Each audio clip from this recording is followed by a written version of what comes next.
¿Qué es esto? Pues cuando tenemos una cantidad de numerosa de datos, ¿verdad? Son muchos datos y tenemos muchas categorías, como en el caso de las variables continuas, que por ejemplo la edad en años, que puede ser desde 0 a 100, por ejemplo, ¿verdad? Aunque también podría ser en meses o en días, pero bueno, ahorita lo importante es conocer la metodología y tener en cuenta cuando utilizamos este tipo de distribución de datos agrupados o de intervalos de clase. Recuerden cuando la categoría puede tener muchos datos, ¿sí? Muchos valores, mejor dicho. Como las edades que pueden ser, imagínense una columna de 0 a 100, pues es bastante cansado estar sacando el acumulado, sumarle un dato, otro dato, otro dato, otro dato. Sí, sería muy cansado sacar acumulados, sacar porcentajes, ¿verdad? Por eso es que se manejan los intervalos. Y ahorita vamos precisamente a aprender eso con este ejemplo, que esto lo van a desarrollar en su libreta. Anotan por favor este enunciado en su libreta y este ya lo vamos a empezar a desarrollar. Entonces, vamos a seguir una metodología muy sencilla, ¿verdad? Que es parte del libro y parte de lo que yo he investigado en otras fuentes, ¿no? Entonces, tenemos aquí la información. Esta tablita no la copian, por favor. Esta tablita solo la van a utilizar para contar los datos. Entonces, a partir de aquí, ¿verdad? Nosotros vamos a sacar todo el trabajo que vamos a estar realizando. Entonces, por favor, tomen bien en cuenta estos datos porque de aquí vamos a ir contando todo lo demás.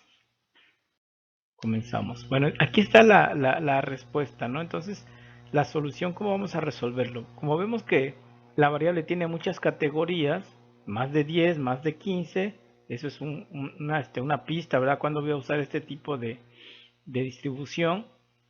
Entonces, vamos a agrupar los datos en clases o en intervalos. ¿Qué es ese rollo de clases o intervalos? Bueno, que los datos van a ir de 5 en 5, de 6 en 6, de 7 en 7, no sé. Pueden ir de 18 años a 20 años, de 18 a 25 años, de 18 a 29, pero para no dejarlo así abierto y no saber qué criterio tomar, pues vamos a usar esta pequeña regla. Vamos a usar esta regla que se llama precisamente la regla de Sturges. Entonces, vamos a tomar en cuenta esto y lo que tenemos que hacer es contar cuántos datos son. Entonces, si ustedes cuentan los datos, se van a dar cuenta que son 70 datos. Entonces, vamos a escribir número de intervalos.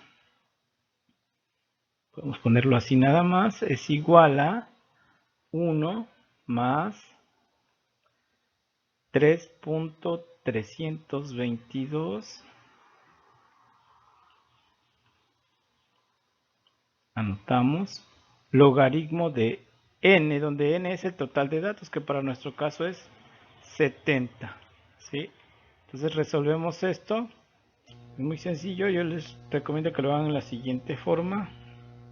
Logaritmo de 70 igual por 3.322 igual más 1.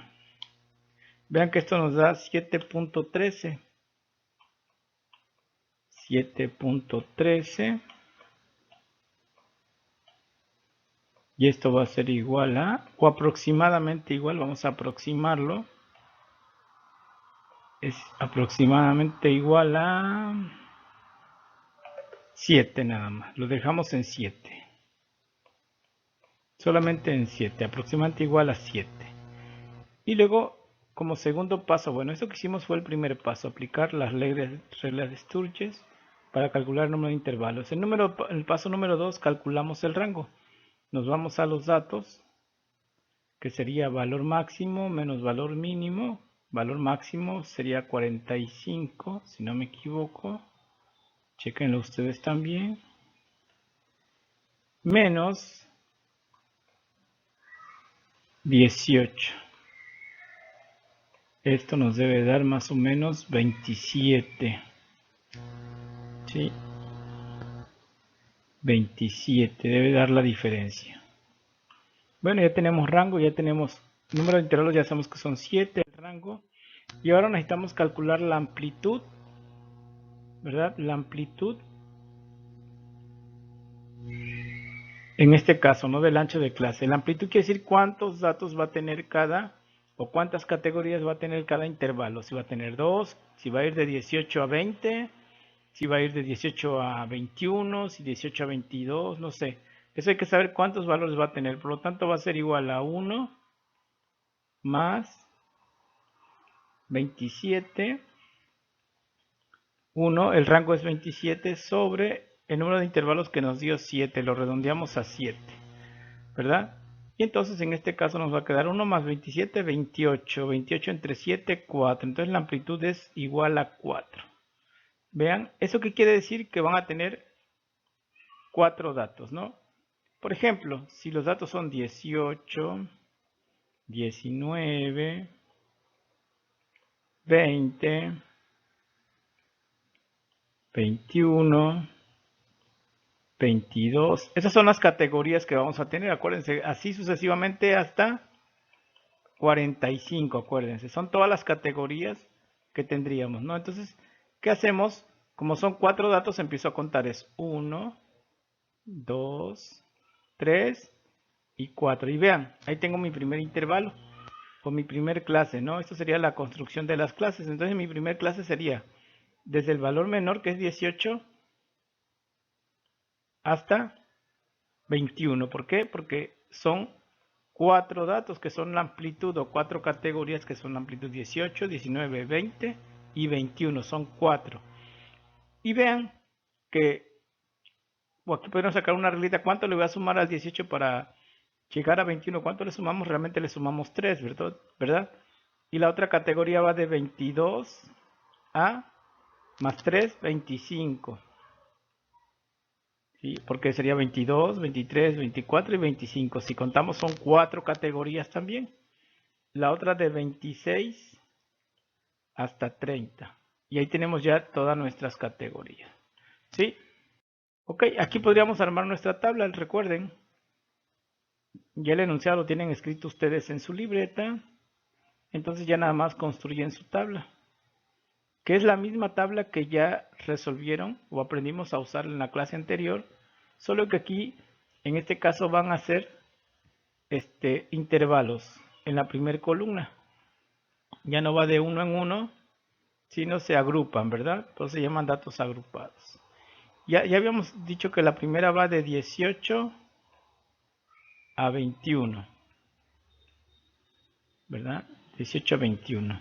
El otro va de 22 a 25, le sumo 3 porque son 4 categorías. El otro de 26 a 29. Y así vamos armando los intervalos. El otro va de 30 a 33. ¿Sí? Si les llega a salir un intervalo de más, ¿verdad? Ahorita lo vamos a ver al final, de 34 a 36, de 37 a más 10, 40, ¿verdad? 40. Bueno, aquí en el último hay un error, vamos a corregirlo, perdón. Aquí sumamos mal. 34 más 3 es 37. Perdón, excuse me. Bueno, de aquí va de 38 a 41. Hay que tener cuidado con los errores, ¿verdad? Recuerden que cada categoría debe tener cuatro valores. Cada intervalo debe tener 4 categorías. Y de 42 a 45 ya llegamos al valor máximo. Esa es la idea, ¿no? Les decía, si aquí, por ejemplo, me quedaron unos datos más que no entraron en esta categoría, podríamos poner un grupo más o una clase más, no pasa nada. Esto de los 7 es una aproximación. Acuérdense que lo aproximamos, así que si les queda una categoría menos, perdón, una clase menos o una clase más, no pasa nada. Y aquí ustedes tienen que, pues ya, hacer una columna de frecuencia, todo lo que ya saben, ¿no? contar cuántos 18 hay, cuántos 20, cuántos 21, cuántos 18, cuántos 19, cuántos 20 y cuántos 21, sumarlo y anotarlo aquí. Lo mismo sumar desde 22 hasta 25 cuántos hay y así los van anotando. Es algo que ya hicieron en la clase anterior. Este ejemplo está en su libro, en la información que les mandé en PDF de distribución de frecuencia. De ahí está este ejemplo, lo pueden revisar. Inclusive para la frecuencia son 10, acá son 9, 19, de 30 a 33 son 12, ya está contado, ahí vean en su libro cómo lo contaron. 9 en la siguiente, 4 y 7. Bueno, entonces ya con esta información que les estoy dando, ¿verdad? Y la explicación, van a ustedes a completar la tabla que hicieron en las clases anteriores. Van a calcular FR porcentual, ¿sí? Frecuencia acumulada ascendente. Esto lo van a completar para el día de hoy, subirlo antes que acabe el día. Frecuencia acumulada descendente. Déjame corregirlo aquí. Acumulada descendente. La frecuencia relativa acumulada ascendente, acuérdense cómo se calculaba. Todo tiene que ver con la columna de frecuencia, así que no afecta nada a la primera columna. Y la frecuencia relativa acumulada descendente. Así que todo eso ya lo pueden hacer ustedes.